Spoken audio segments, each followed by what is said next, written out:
আশাই বলতেছি প্রতিদিন কমপক্ষে 300 বার দরুদ পড়বেন। খোদার কসম, কোন তাবিজ লাগবে না, কোন তাবিজের প্রয়োজন নাই।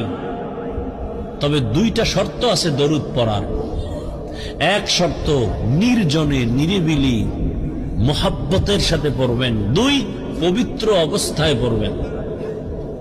দরুদ পইরা পইরা যদি 100 বার শেষ হইলে একবার বিড়ি টানেন, আর একবার 100 শেষ হইলে আর একবার আর একটা বিড়ি। নির্জনে নিরিবিলি পরিবেশে এবং মোহাব্বতের সাথে পবিত্র হালাতে। কতবার প্রতিদিন? কতটা ভালোবাসা নিয়ে বলতেছি। যদি আমার কথা আপনি মানেন আর যদি ফলাফল না আসে, মরে গেলে কবরে জুতা মারবেন বলে গেলাম।